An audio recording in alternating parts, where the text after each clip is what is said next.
Welcome to the next episode of the Sensible Mama podcast. Today's guest is Anita. She's a doula. Anita, tell us a little bit about yourself. Well, first of all, thank you for inviting me to your podcast. I'm excited to be part of this. I watched the first two and I really love them. So I'm honored to be part of it. And first of all, I want to say what the word doula means. A lot of people still don't know what a doula is. And it's a person trained to advise, inform, and offer emotional and physical comfort to a pregnant person before, during, and after the birth of their child. And then the word doula comes from the Greek word doul, which the meaning is translate to female helper or maid servant. So basically, I am the mama's servant since the moment we agree that I'm going to be working with her. Even, yesterday I got a text from one of my mamas that something was happening. And from the womb, I'm the doula. I'm the advocate of that baby. And thank you. And to answer your question, why I became a doula in 2008, when my second child was expecting a baby, we watched the documentary, The Business of Being Born, up there in Brooklyn. It was the premiere of it. So after I watched that, I was like, okay, I need to do this. I need to get trained. I need to help women own that moment. Since I'm a child, I've been helping my cats have their babies, my dogs. So there was a high inclination of helping, a mama through this process. So when I watched the documentary, I said, oh, I can do this and I can help women do this without becoming a doctor. So totally cool. Yeah, it's funny you mentioned that the documentary when we were talking a couple days ago, and I watched it too when I decided to have a home birth, and it's a profound documentary. I kind of want to watch it again now that I've had two babies at home. I want to see it again just from that new perspective, yes.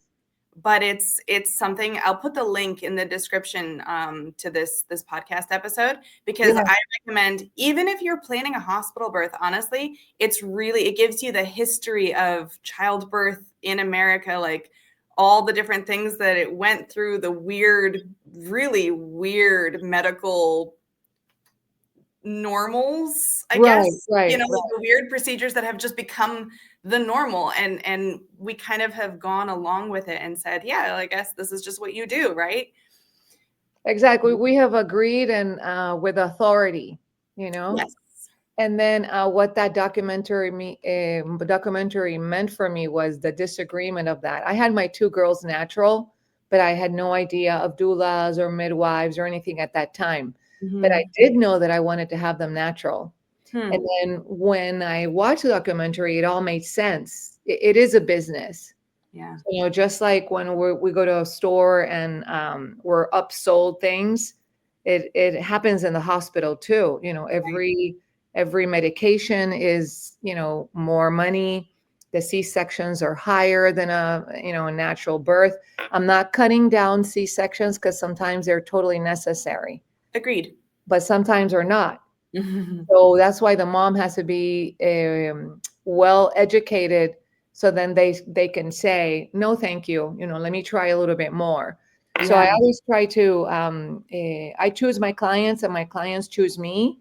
And I like clients that are well educated, because it's hard to be a doula of a woman that's not well informed, to be honest.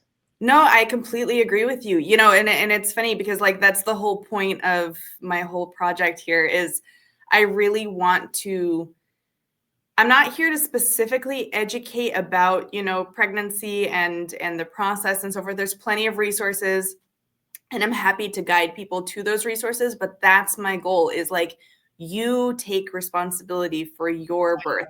Don't hand that responsibility over to the medical institutions or to a doctor. At the end of the day, they are corporations that are there for profit. And I know I sometimes sound like a crazy conspiracy theorist when I go down this line, but it's true. And then you find out that there's people like yourself, doulas and midwives who have as their core philosophy that the birth belongs to the mother and she's the boss. There's Right. no doctor that's going to give you permission. Who needs, like, do you ask for permission to poop? No. Exactly. It's No. a natural process, and not to compare childbirth to pooping, but it is a physiological, natural process, you know? Exactly. It's very similar. And I like the idea of empowering a woman to own that moment, because even if you have 4 or 5 children in your lifetime, it's, compared to the life that you live, those are very, very epic moments. And just Mhm. like you plan a vacation or you plan, anything else in your life, that should be well planned. Yeah. Sometimes things don't come out as planned, but it's good to have a plan, so then how you want it to be. But isn't that true of anything? Like, you plan, I mean, for goodness sake, people plan birthday parties down to a T. Something goes wrong, something goes off schedule, you kind of roll with it and it's okay. But at the end of the day, you really, no matter what you're doing, no matter what activity you're engaged in, you always have your ideal, like, what is the ideal scenario? What is the outcome that I want the most? And then you aim for it and you do the things that you can to Exactly. mitigate things that might get in the way of that, right? Like with anything in life. So then we just kind of decided somewhere along the way, the medical industry said, nope, this one's mine. And we all said, yes, I okay. know, I know. As soon as I learned, I read the book of Penny Simkin. I don't know if I'm pronouncing it correctly. Hmm. She was one of the first doulas, and let me get You'll the have to name. give me the name of that. I've got a reading list that I'm Yeah, working my way down. I'll want to add that. Penny Simkin. Okay. So she was one of the first doulas, and when I read her book, that she explains that, who invented that the women have to be lying down with their face up? I don't know, but I bet you it was a guy. It was a man, because it was very convenient for him to be able to see, the vagina and everything. So it's totally unnatural for a woman to give birth in that position. So Totally. as soon as I saw that, I'm like, wow, yeah, I did deliver my girls like that, because the doctor told me to do it. But if Mhm. they would have let me do it, I would have done it in a squatting position, or, like I've helped other women that they do it, like if they were going to the bathroom. That's the Yeah. natural position that you want to do it in. So Yeah. um, with my own experience and my education, I just think that women have to follow their physical instincts. We know, and we know what we want at that moment. It's so true. And it's really funny because, I heard people say that when I was pregnant with my first kid, and I was like, okay, I guess, but like, my midwife is going to tell me what to do, right? And it's not that she didn't, but she was there and she's like, what feels natural? And I'm like, not this position. She's like, so then get out of it. Like, go do Exactly. something else. I'm like, I want to be on my hands and knees. She's like, okay, go for it. Like, that's great. So I'm glad you mentioned that, because we don't have the magic wand or anything, but the midwives and doulas are educated to help the woman own that space. See, Mhm. we're so used to having people tell us what to do, that then you're sort of lost, and you're expecting. So yeah, what do I do now? So that's what I say. What feels right? Yeah. And that's why we communicate, the mom and I, way before the day of the birth, because we're communicating about those things. So what is feeling right now? Are you feeling the baby move? What feels right? Do you want to take a nap? We're not as in tune with our bodies as we should be. That's what's Yes. happening. There's a Yeah. distant, there's a distant connection.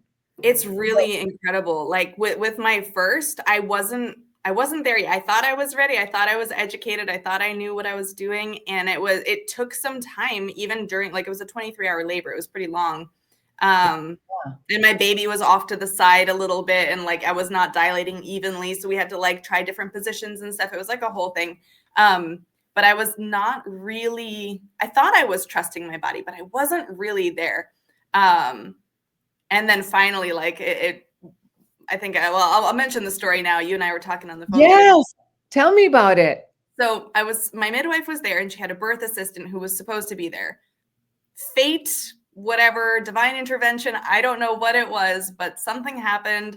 That woman, I'm sure she's wonderful. I have no ill will toward her, but she Uh-huh. happened to have she was with somebody who tested positive for COVID. This was like in the thick of, Uh-huh. COVID.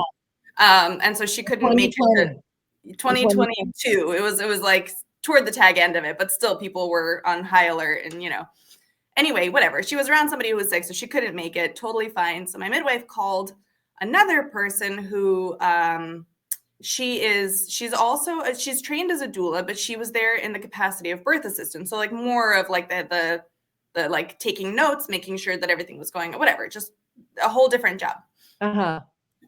Anyway, so she shows up. Her name is Sarah, and I had never met her before. And immediately we like clicked. I'm like, oh, she's my type of girl. Oh, she's my type of good. That's important. It is. It's really, really important. Yeah. So I was a little worried. I'm like, what? The person that I already met isn't going to be here? It was like, whatever. Anyway, she shows up. I'm like, oh yeah, she's cool. This is great. My labor really gets going. Everybody shows up. You know, my parents were there and my husband's there. My midwife shows up. Sarah shows up. It's going. I get to a point, it was like somewhere probably beginning of transition. And I was like, I can't do this. I can't do this. I'm not going to make it through.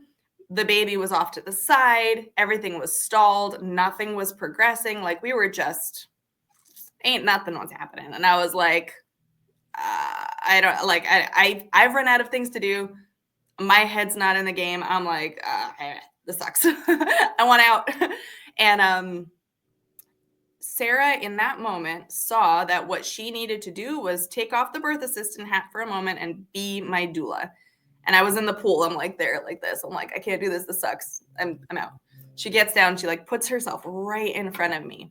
And she was not mean, but she also wasn't like light and fluffy. She was firm, but she told me exactly what I needed to hear in that moment and in the way that I needed to hear it in that moment. She was like, listen, you can do this if you decide you can do this.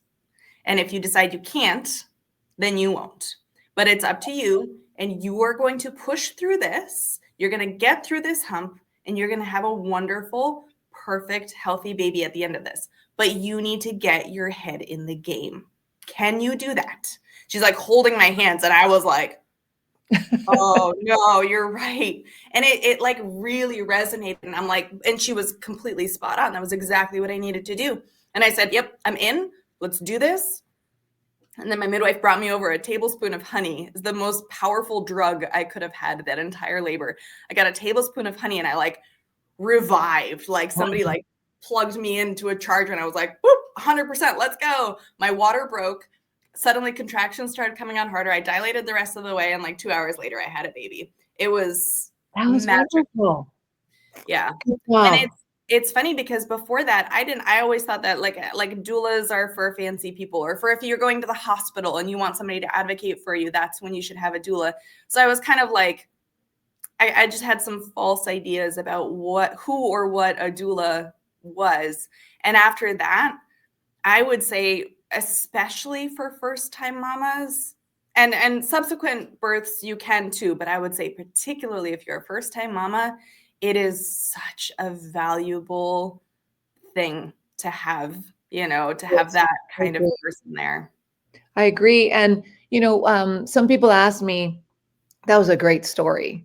Great story. And I'm glad you had that person there because we do need that firmness. And that's why before the birth, I always ask him, to write a birth plan. Because we're there to remind them about that birth plan when you're ready to give up, like you were. Yeah. Like, usually when you're ready to give up is when an hour later or a half an hour later, the baby's coming. Yes. The pressure gets so intense because it's so close. Then you think you can't tolerate that kind of pain, right? I try to say pressure, but it is painful. No, I mean, call it what it is. For me, it was pain. For some people, it isn't. For me, it was.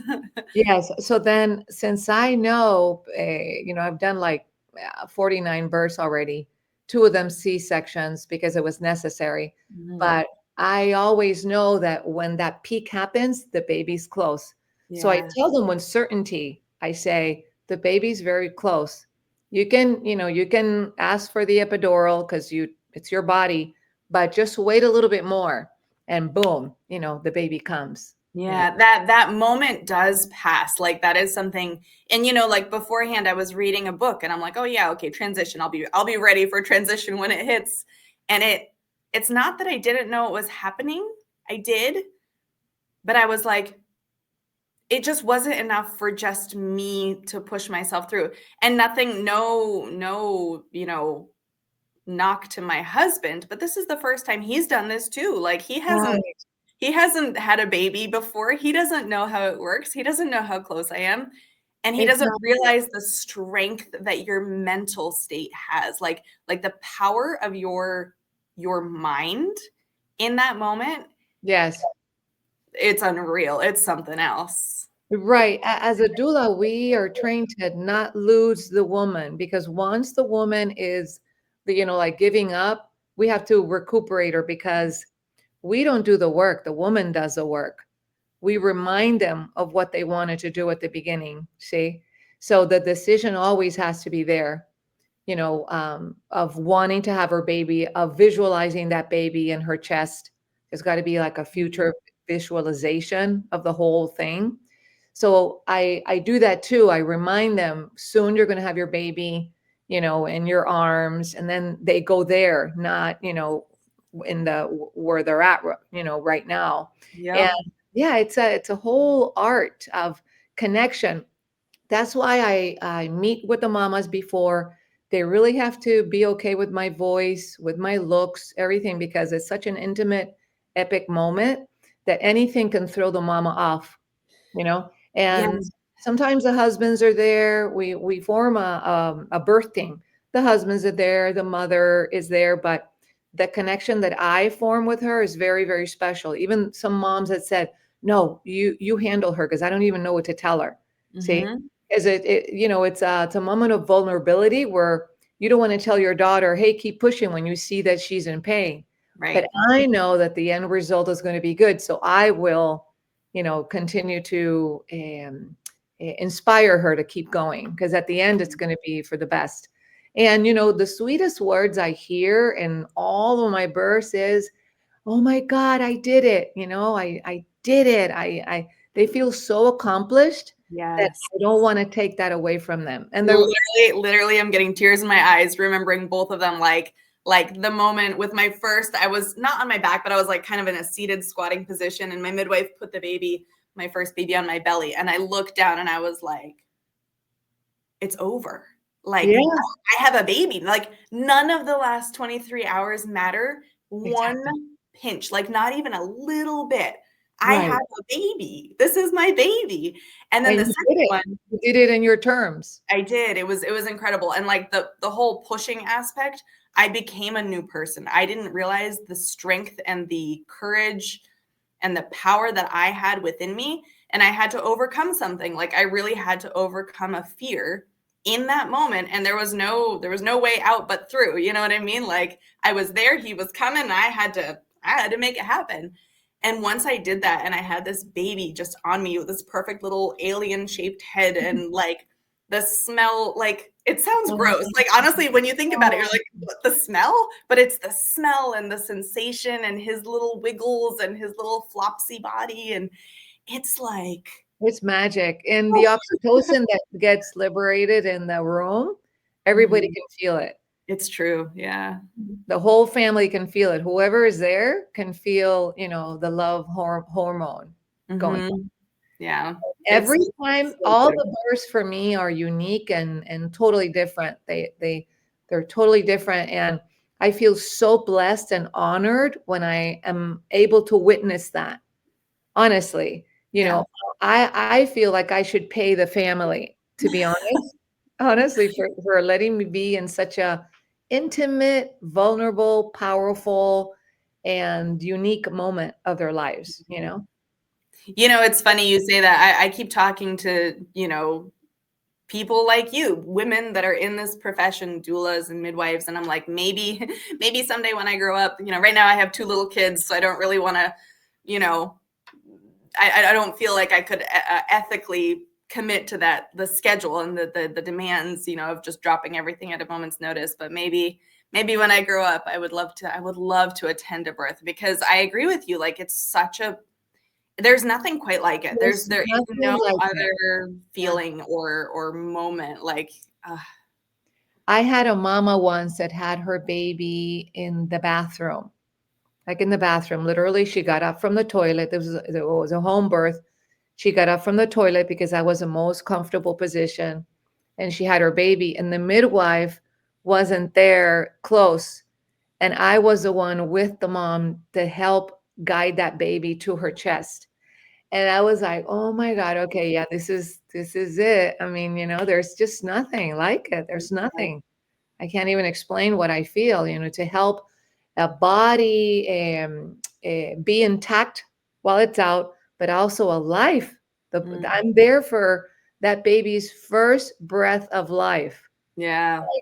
That doesn't compare to anything to me. No, how do you compare that to anything? It's so true. Like that first cry or the first time they open their eyes and they look at you and you're like, it's you, you're here. Yeah, yeah, yeah. It's Yeah. beautiful. It's so cool. So now, do you do mostly home births or hospital births? Is it like 50-50? The most I've done, because I started in California in San Jose, I did half of them over there. I've done hospital, I've done home, and I've done birthing centers here in Clearwater. A Breath of Life Center is where I did most of them. Now that one's closed and it's called Guiding Light. And then I've done births in Morton's Hospital, which is great hospital. Hmm. I go wherever the mom decides that she feels safer. I can't say that any place is better than the other. What I feel is that wherever the mom feels safe, like if a mom doesn't feel that she's going to be okay at home, I don't push it at home Yeah. because it's not me, it's not my body, it's the mom's body. Yeah. I mean, that's the other thing. You mentioned oxytocin at the end, but you need that throughout the entire labor. And I kind of geeked out over this. I wrote a whole article about oxytocin. And the things that stress you out are things that take away oxytocin. Like oxytocin is the happy hormone. So the happier, the Right. calmer, the more relaxed, the more love, like Yes. getting a kiss from your husband, eating a piece of Yes. chocolate, having a laugh, like these are all things that boost your oxytocin and happy hormones. And the things that stress you out increase cortisol, like stress and Exactly. anxiety and worry and fear. Those are all things that make you go into fight or flight. Fight or flight, Exactly. like if you think about it in the wild, if you compare it to an animal, right? An Yes. animal in the wild could be having in the middle of giving birth to a baby, but if a predator comes, the stress hormone goes up, and for survival reasons, the birth will stop. Exactly.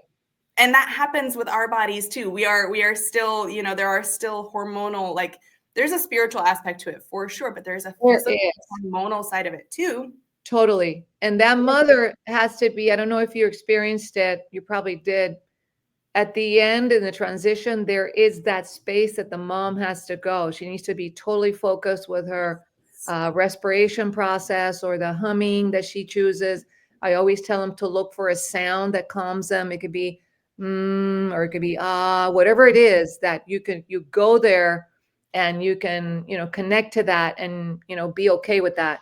Yeah. So the mom has to be in that space. So anything that throws her off, sometimes it's even the husband. If the It husband happens. says something that she doesn't like, I ask the husband to go out. Mm-hmm. I have done that, and sometimes, and the mom says thanks, because in that moment, all the hormones and everything kick in, Mm-hmm. and the sensitivity level is heightened. And sometimes the husband touches her, and she goes, "Don't touch me." Some moms don't like to be touched. Yeah. So we have to be in tune with all of that and be looking. We can't force Yeah. anything because she's in that zone. Totally. And it's really interesting that you say that, because for me, with my first baby, the hip squeezes were everything. My husband was doing hip squeezes, and I was like, this is amazing. Don't ever let this stop. Like, Yeah. yes. Yeah. Do it forever. Yeah. Second time around, he's thinking, oh, I know what to do. And again, I'm not knocking him. He was literally the most amazing partner in birth that I could possibly ask for. But I remember at one point he started doing it his quiz. I'm like, that feels awful. I threw his hands up. I'm like, nope. No, please. Exactly. Yeah, because even if you have a lot of children, none of them. I've assisted some mothers in their first and second birth. The second one is totally different. What Oh, she for you, it liked was in definitely that one, way. the other one she didn't like. So it's always to be present at that moment with whatever's happening at that second. Yeah, and then for the mama, go with your instinct. Don't be afraid. Like, don't get into your own habits either. Like, well, I liked this last time, so therefore I must. Like, the first time, I hated sitting on the toilet. I was like, get me off of this thing. I'll pee if I need to, but bleh. The second time, I literally labored for like 3 hours on the toilet, and it was so productive and there was so much progress. I was like, I'm never leaving this place. And then, you just kind of go with it. Like we keep stressing this, but listen to your body. Your body's telling you things and you just got to listen and go with it. Like trust the process. Trust the process. Exactly. Yes. And I have a mama that's due in June, and we're already establishing the communication, etc. And we're texting back and forth, and the baby now has hiccups. So it's beautiful because I go in that journey since, they're pregnant. So once I see the baby born, I'm like, wow, I get to see him or her, physically, but I've already been, in knowing about this little person. That's why doula is an advocate also of the baby. Mm-hmm. Not just of the mama, but of the baby. And I love the idea of being present in the hospital, because when a mother has a doula in the hospital, the staff, they treat her different. They treat her different in a way that they know that she's educated enough to have a doula, for example. They're not going to be pushing drugs because she already has a doula there. So they have this idea. See, some people in the medical profession see midwives and doulas as hippies. Like they're the hippie people that do the massages, and they think we're going to go in with incense and do some dances. It's so funny. So literally, this is the exact hand motion I always do. I'm like all the hippie things. Right. So we are kind of hippie in that way, because while they're offering, hey, it's getting intense, you want an epidural, we're like, we don't say anything because we don't try to create like animosity with the staff, and we know they're doing their job with the education that they have. But once they're out, we say, that is a solution, but let's wait a little bit more. So I have my agenda and they have their agenda. It's interesting though, because the way you're making it sound is you're almost like a shield, like a force field around the mama. That like, okay, she has her desires, and some moms are like, give me the epidural, and I just want the epidural and get it over with. I have my feelings about that, but if that's what you want, then that's what you want. You know what I mean? But if you're there and you're like, I want a natural vaginal birth. I don't want, a bath for the baby immediately after. I want no eye ointment. Like whatever your list of desires is, in that moment, you're just so focused on your body, on pushing on the baby, that like you're not necessarily like there for everything in the environment, which is why I think it's really important to have your husband know your birth plan like the back of his hand. Absolutely. He needs to advocate for you too. And then two, because the husband is not a professional, is not an expert necessarily, unless you have a husband who's a doula, in which case more power to you. But then you have your doula there who's seen it, she's had the experience, she's seen it before, she knows how it goes. She's, like you said, like has the confidence in the outcome and what the process looks like. And even though every birth is different, there are certain patterns that follow, Yes. And exactly. So you have that sort of like protector, like, I'm that protecting shield for sure. And I feel good about doing that because, in that moment, you can listen to many things. I've listened to some doctors say the baby's too big, but then I think, wait, she has good bearing hips, childbearing hips. And then when the doctor goes out, I say, what I need to say, like, trust your body, etc. I had a mom that after the doctor told her that she couldn't deliver, she had a 12-ounce baby. 12 pound? 12 pounds, sorry, 12-pound baby. And the doctor was like, I can't believe it. It's a miracle. So not putting doctors down, but they have the mentality of going quicker. We as doulas are whatever it takes. It could be 36 hours. It could be 100 hours. It could be 3 hours. Who knows? We're there for the duration of whatever happens, because my job is to be there until the baby's born. Right. The doctor has, or the staff has another mentality. which is we need the room for another person, or he has an appointment, Yeah. to go somewhere else. And I can understand all that. I totally can. But then they're not the ones that have to recover after a C-section. It's the mama. So I'm looking at the after effects of these quick decisions. Mm-hmm. They're not the ones that have all the legs numbed, because of the epidural. Mm-hmm.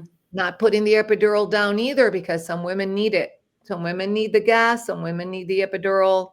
I will never judge a woman for asking for that. Never. Or will I put the birth, like lessen the value of the birth because they chose any of that? No. Goodness, no, absolutely not. They need to do whatever they need to do, and the outcome of that event is a healthy mama, healthy baby. Yes. Whatever it took, right? So, but I try as much as I can. Hey, so XYZ mom, remember we talked about this? If you can hold a little longer. There was a specific mom that she said, Anita, I'm sorry. I'm so sorry. I just can't do this. And then I said, okay, so sway a little bit with your husband, 10 minutes. And if in that sway it doesn't happen, okay, so, go for the epidural. Mm-hmm. Before she started swaying with him, doing the 8, because that opens up the hips. Mm-hmm. Baby came and she goes, oh, Anita, thank you. See, so, I know that those miracles happen. For sure. Well, the other thing is, like, I've heard people, they go in with a certain plan or an idea. They say, hey, I really want a natural birth. And then something goes awry and there's almost this sense of failure, even though at the end of it, they have a wonderful, perfectly happy, healthy baby. Right.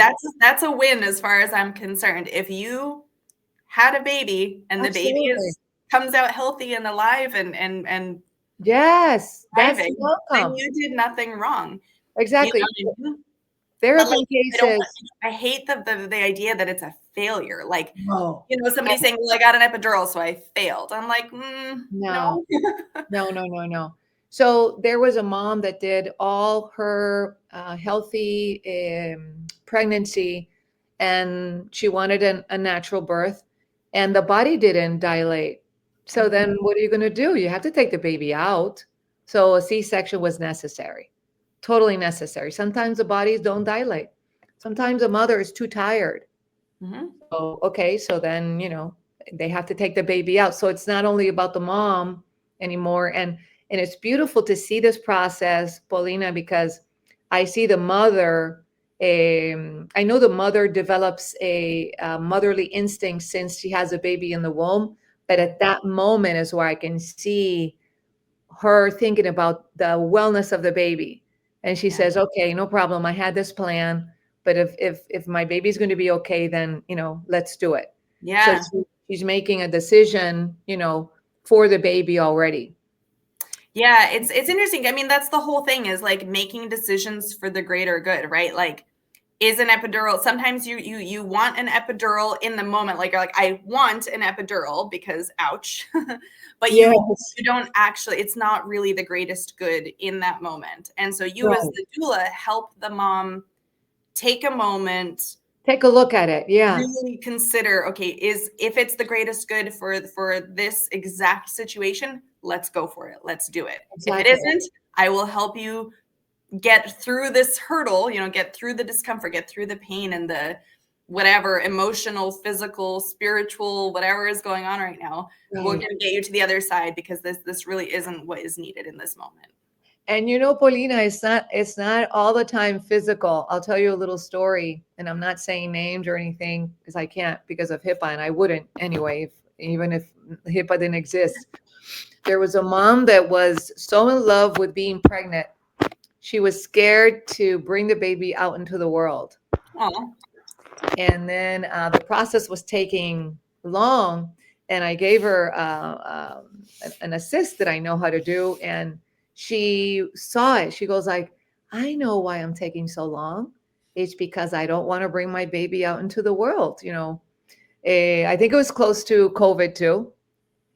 And I'm like, okay, I totally understand. Boom. An hour later, she had her baby. So I'm not only there for physical comfort, I'm there to listen to what they're saying because there's a lot going on. There's a lot going on about their own, delivery when they were babies, what their mom said, what she heard in different things in society. It all kicks in that event. Mm-hmm. So I'm there to listen to it and go, okay, well, we're here. This is different. You're different, and I love what I do. I really do. It shows, I can tell. I really enjoy it, and I right now I'm so grateful because I'm doing exercise and everything because I noticed that we do need a lot of strength in that moment, to be able to be there for whatever hours. And I have a first time mama that I don't know how long it's going to take. And I want to be able to be strong for her. So it's having a purpose with other people help me have a purpose with myself. I don't know if that makes sense. Absolutely. It absolutely does. But being healthy is important. It's like these are my tools. Like this is my epidural, to be able to hug those hips and hold her hand and be there for whatever hours because I don't sleep. Yeah. Sometimes I tell the dad to take a nap. The mom is napping a little bit, but I stay awake. So I like to stay awake because if anything happens, I need to be, totally alert. It's that protector thing again. That's all I keep seeing. Just like, like you're a protector. You got your little, like your sword and your shield and your armor, and you're there for the baby and for the mama. Yes, exactly. When that baby is born, I'm like, yeah, we did it. It's a team effort. The baby, the mama, the father, whoever's there, we're all routing for that baby to come out. And I have this sense of relief after everything's fine. And, she's able to have her baby on her and that crawl. Have you seen that crawl? I felt that crawl with my first one. I didn't believe it. I was like, whatever, this is like some weird woo-woo mysticism, and she put him on my belly. And then like, I don't know, I don't even remember feeling it. It was just 1 second. He's there. Yeah. And then next, he was literally latched onto my boob. And I was like, what? I didn't do that. How did you do that? You tiny little, like, oh. I mean, tiny. My first baby was 9 pounds, 6 ounces. I was also told she was going to be too big. Yeah. And you didn't agree with that. Good job. Well, no. So I was going to have him at the hospital originally because that's what you do, right? Like, that's what you do. And then my OB was like, yeah, he's pretty big. He's a big baby. We're probably going to have to induce you at 39 weeks. And I was like, little red flag went up and I was like, but why? And he was like, she was like, because he's too big. And I'm like, you're right, but why? Exactly.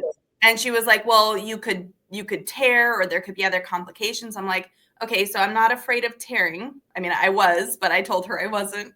I'm not afraid of tearing. And what other complications? Well, there's other things that can happen. And it's just what we do. We induce at 39 weeks. And I'm like, I don't like that. What if I don't want to? She's like, well, it's just what we do. And I'm like, no, thank you. No, I'm good. And then there were a couple other things. The final straw was like the glucose test. We were just fighting with each other. And I was like, they kept calling me their patient. Oh, okay. And I was like, you're not sick. I'm not sick. This is not an illness. This is a baby inside me. He's not an illness. Like, thank you very much. Exactly. And yeah, when I was 8 months pregnant, finally I like hit the roof. I was like, that's enough. I can't do this. I'm stressed out beyond belief. I had just gotten over being sick myself. And I'm like, what? Called my husband. I'm like, we're having a home birth. That's it. And I did. I mean, I tore a little bit. It was okay. I didn't need any sort of like suturing anything. It was whatever it was. And he was 9 pounds, 6 ounces of pure, healthy wonder. That's amazing. Yeah, I think any kind of tearing is better than a C-section because what the doctors don't mention is a C-section is a major surgery. Mm-hmm. It's major. And you have to go through like 6 layers or something, right? They have or something like that. I have to look up the details on it. It's crazy. Recovery is 2 to 3 weeks. So, I mean, when they're necessary, they're necessary. But when they're not, when we should avoid them. We should avoid a C-section as much as we can. it's funny because people tell me, they're like, oh, you're so brave for having your baby at home. And I look at people who have C-sections as the brave people, because I'm like, I'm terrified of surgeries. Like the idea of going under and having to get a major surgery of any sort is just major source of anxiety for me if I had to do it. You know what I mean? Like whatever, if you have to do it, you have to do it. Right. But I would never, I would never choose that over anything else. Yeah, I mean, I'm also of the, I try to avoid doctors at all costs as much as I can anyway, just because that's just how I'm wired, I guess. But like the people who go and have to get a C-section, I'm like, you're the brave one. Like that is a massive undertaking. That's not an easy like thing to do. I know, for sure. And you know what I'd like to talk about? I don't know, what did you do with your placenta when you delivered? Nothing. I didn't do anything with them. Okay, so I do want to talk about this because I know this will, last forever on your files. Yeah. There's something new that's being done with the placenta, and it's taking those stem cells and freezing them. I don't know the service that does it here or anything like that, but I do want to research on it. And it's a good opportunity for any mama that's expecting, that's watching us, to find out about that. The placenta could be encapsulated. And then I ate one of my granddaughter's placenta, and also I had the supplements. My daughter had it encapsulated, so you can encapsulate it, and it's great because it's all full of all those good nutrients that that we need. And this stem cell preservation helps, like if you or your baby have any kind of illness, you can take it from there, for those stem cells. And you know about delayed clamping of the umbilical cord, right? Okay. Definitely, yes. Yeah, that's important. Even if they're doing it more and more now in the hospitals. So they see the value of that, and wow, when I had my girls, that I didn't even know about that, Yeah, it's the thing that I wonder about that is, what's the rush? I know. Yeah. Well, like really, what's the rush? Does the placenta have somewhere to be? Like, I know. why are we so rushed to disconnect it? Like even let's set aside all of the benefits. Like obviously the baby is connected to the placenta, and you wait for all of the blood that's in the placenta to carry over to the baby, because that helps with, the healing and so forth. But like, why are we so quick to cut? If there's a medical need, if the baby has to be taken away to NICU to go get a procedure or something, of course, like hands down, of course, do what you need to do. But like, given a normal, healthy physiological birth, why are we so quick to detach it? I know. I think I've observed both teams, like a birth team in a birthing center and a birth team in a hospital. And I think it's in a hospital, this is my observation, everything has to be very fast.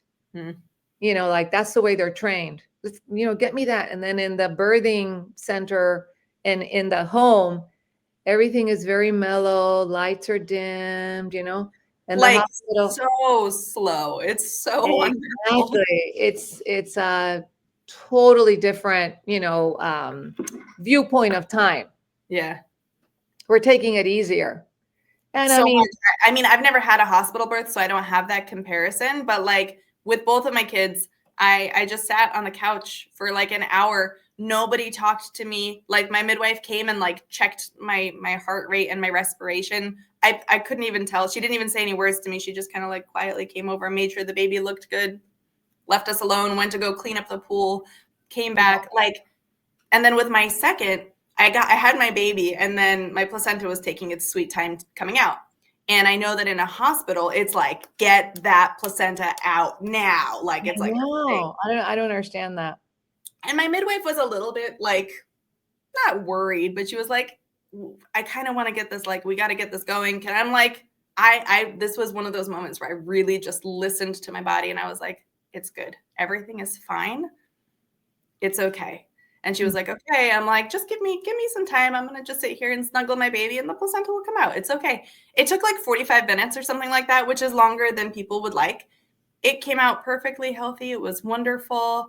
And then I just sat there with my baby. Like, it's just quiet and peaceful. And There's no stress. There's no beeping. There's no parade of people. Like, I want everybody to have that. If given the option, I want everybody to experience that kind of a birth. Yes, and it's our right as women to own that moment. But what I sense and I observe on you as you were educated, see how the difference? Mm-hmm. When a woman is not educated, she'll believe anything anyone says. Yeah. You are vulnerable, and you're basically at the mercy of of another person, and we can't blame that the other people.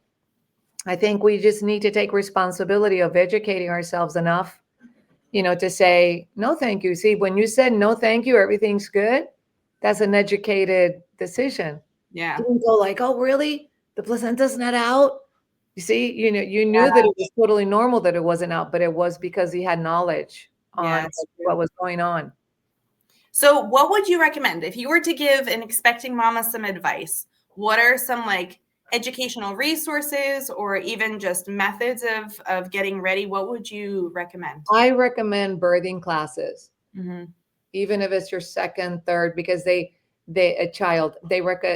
help you how to breathe. Even if you don't use any of those breathings, I don't care, but you have tools. You need tools for that moment. Mm-hmm. Birthing classes, watch a lot of documentaries where women are giving birth. Mm-hmm. And see yourself in that. You have a reality of other women giving birth, and that it's totally fine. Like Indian women would go to the river and have their babies, put them in a basket and come back to the tribe. They would cut the umbilical cord with their teeth. It's so cool. Very, very primal and very like animalistic, but that's what we should be able to do. I mean, the human race is here. We're still thriving. We're still, king of the jungle out here. So exactly. Some tribes in Africa, look for the history.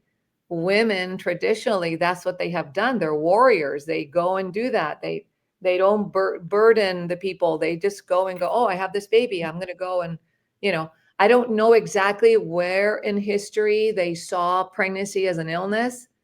I have to do my research on it. But like you said, I'm not sick. I'm pregnant. I'm expecting a baby. I'm sacred. Like, I'm a sacred person. I'm carrying life. Opposite. It's literally the opposite of illness. You are anti-sick. Exactly. You're creating more survival and more life and more, health and life. Like, that's the opposite of illness. Illness is going toward death. You are creating life. Like, exactly. You're way up here in the scale. You couldn't be less sick. Exactly. So I recommend them classes. I recommend that they read. There are a lot of really good books. Like this lady Penny Simkin has books on that. Get together with other mamas that have delivered naturally, like very sane mamas, that say, yeah, you can do this, not mamas that had a tragic, delivery, because that's not going to be helpful. Right. I would say have the discipline to only listen to the things you agree with, and say the outcome of my birth is going to be, on me. Yeah. This is what I want to happen. And like you said, educate your husband, your partner on, what you want. And he should know also techniques of, I meet with the couple before, and I recommend different things that they can do as a couple. Guy will never take the place of a husband. Never. Because, that baby was made with that husband. It's a different role. It's a totally different role. So there are moments where she's going to need the husband there. So I educate him on different things that he can do or not to do at that moment. So then, like you said, her oxytocin level is not interfered with, or when she gets into that zone, she can continue in that zone because she knows she doesn't have to pay attention to, like, her husband is taking a nap while she's in contractions. That really messes up with some women. They're like, what? Are you serious? So there's different little things that we need to avoid at that moment. And it's such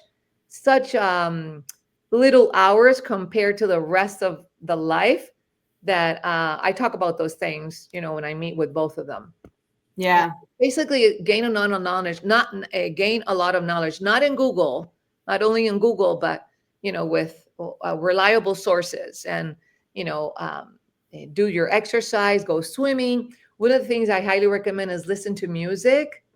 Be relaxed, get massages, get chiropractic adjustments. Those are Mhm. very important, because the body, when the baby, especially on those last months, the hips are going to be a little bit distorted, and the mom needs adjustments, and also the Mhm. baby, when the baby's born, they need It's also adjustments. super cute. Like, chiropractors working with babies. Babies just love it. It's so cute. Adorable. I know. I love that. And then what else?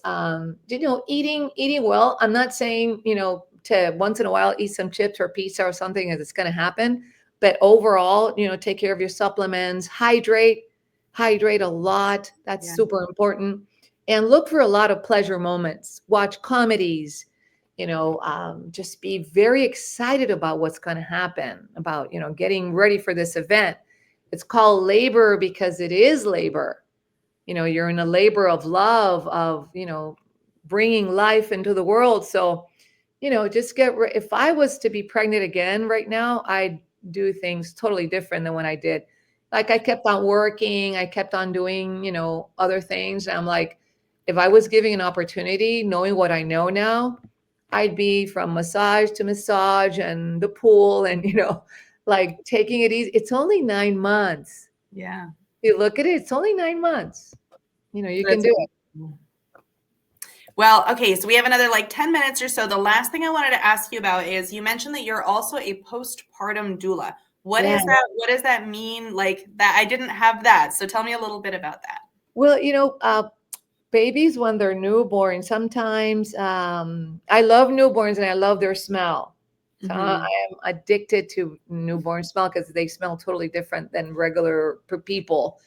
And I love when they nap on me. So then I decided to take my service further. And some women, they don't have a family close and they need to sleep. Mhm. So a postpartum doula, what she does is she takes care of the newborn while the mama naps. I can prepare meals for her. I can even do the laundry if she needs it. I can be there, with her, talking about the birth if she wants to. It's that helping her also with the latching, I mean, we do that before when the baby's born, but some women have difficulties, or they can develop mastitis or something because they have too much milk. So I get the pad and the warm pad to put it, like, I take care of her and the baby in that after, because that's when it really starts. I mean, Mhm. we have the pain and everything when we're in labor, but when we go home, or I mean, if it's not a home birth, when we go back from the birthing center and from the hospital, that's when it really starts, especially first time moms. Like, Yeah. how do I take a shower and I have a newborn and I don't, my I mom. was so scared to walk up the stairs holding my baby at first. I'm like, this little thing, I'm expected to walk up the stairs. What if I drop him? It's a whole new experience. A whole new experience. And then, some women are lucky and they have their family, because it takes a tribe really Mm. to help with a child. But when they don't, then definitely I come in and I help. And That's one awesome. of my most exciting moments is to have a newborn up to, I would say, up to 3 months, because then after 3 months they start, they're not a newborn anymore, but a newborn napping 2 to 3 hours on me. Mhm. So that's bliss. I mean, yeah. And they need that safe space to nap, Yeah. because they need that to grow. This idea that contact naps, that you're going to make the baby dependent on you. I'm like, he's a baby. He No, is no, dependent on me. What I are you know. talking about? I didn't know what I know now when I had my girls, and I always had them on me. They napped on me and everything. And some people say, "You're going to spoil her." And I said, "Yeah, it's okay. I'm going to spoil her. She's going to be walking in a year. So let me My let me feeling is spoil her." you will never ever under any circumstances, and you will never talk me out of this belief, you cannot spoil a child with love. No, There are ways to spoil a child. Love is not one of them. it's not one of them. I watched a video the other day of let your child cry when, Mm. and put them in a room. so they can get used to the sleeping. I don't agree with that. A I baby, struggle with that one baby too. cries, that's their only method of communication. They're either hungry, or they're either they want to, the mom to be close to them. They want to be, swayed or cuddled, or their diaper is soiled, Yeah. or they have a colic or something. Yeah, or It's something really hurts. Right. simple. There's something wrong. Yeah. But I would never leave a baby crying in a room and not attending to whatever they need. Honestly, to me, in my opinion, that's cruelty. So Mm. I can't participate in that. So for me, I agree with you completely. But like for me, it's also, it just feels unnatural. Like, and a lot of these things, again, like you talked about, like maybe we're the next wave of hippies or something. I don't know. But like so many of these things, I trust my instincts and I trust my body and I trust the whole dynamic. You know what I mean? And Yeah. like it, to me, it feels natural to have my baby sleep on me. And some babies don't want that, and that's totally fine. If the kid is Yeah, like, put me down, I want to sleep on my own, of course, absolutely. But exactly. I have a like it's like, that there's also like the nursing schedule every 2 hours for this long and then don't feed him. And I'm like, if the baby wants my boob, the baby's gonna get my boob. And Exactly. when the baby no longer wants my boob, I will stop feeding my baby my boob. Like, I don't know. It's that simple to me. People are like, how long do you plan on nursing your kid? My second baby is now, he just turned 1 in last Oh, month. wow. And people are like, oh, you're still nursing. And I'm like, yeah. When are you going to stop? When we decide to stop. Yes, I don't exactly. know. Exactly. And each mother's journey is totally unique and different. What Yeah, works for you, not necessarily is going to work for somebody else. So exactly. that's also something I respect. I don't go saying, "Oh, such mama did this." No, it's what do you want to do?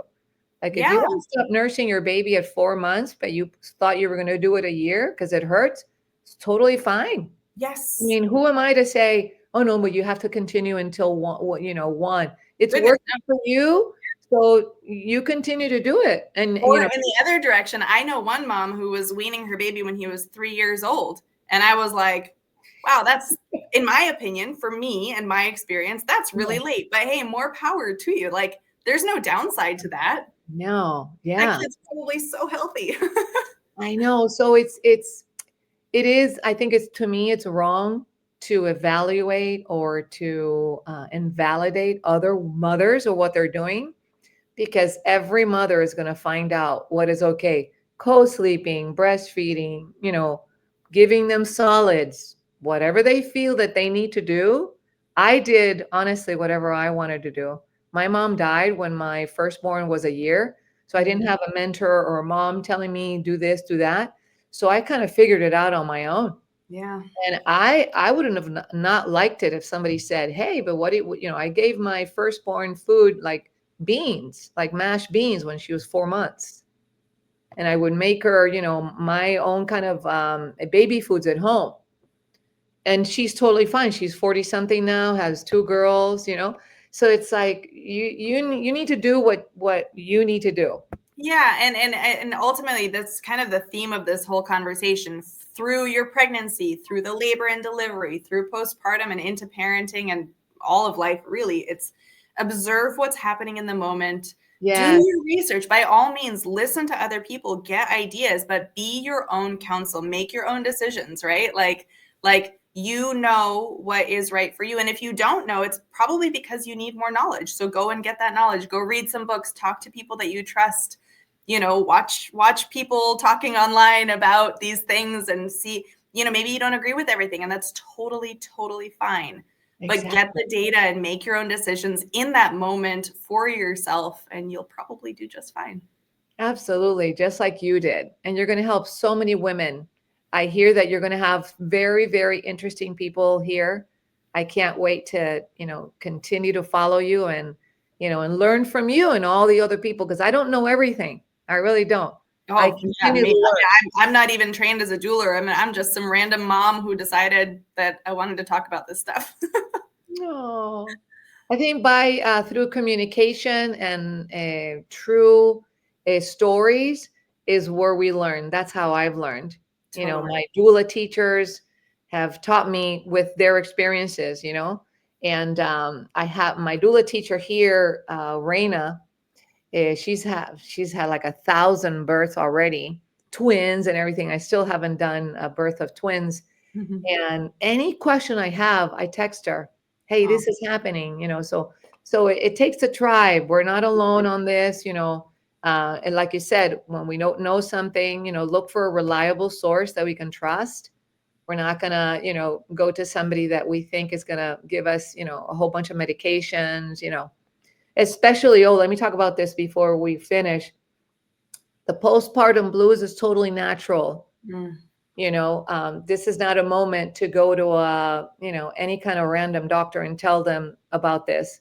This is a moment to go to somebody that you trust, so they can give you good vitamins like B complexes, and tell you to take a walk and connect with that baby and adjust to what's happening, because you just had a loss. You were used to having 9 months, this baby moving around you and everything. So there is a loss of that stage. Not to mention the hormone shift that happens in that fourth trimester, as it's so aptly called. It's intense. Exactly. So Yeah. this is a moment to go to reliable sources, get good nutrition, and it does exist. The mommy blues, it do exist, but it's handled also naturally.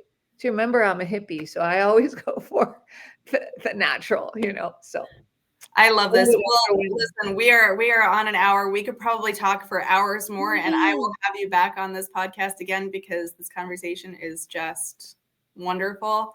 Before we sign off, what area do you serve? If somebody is looking for a doula, what areas do you serve? So right now I live in Clearwater. So I like to be close to the mama. So I like, just like you said, that protection. I would be so anxious if I had a mama an hour from me. Yeah. I would still get there, but I like to be like within 10 or 15 minutes.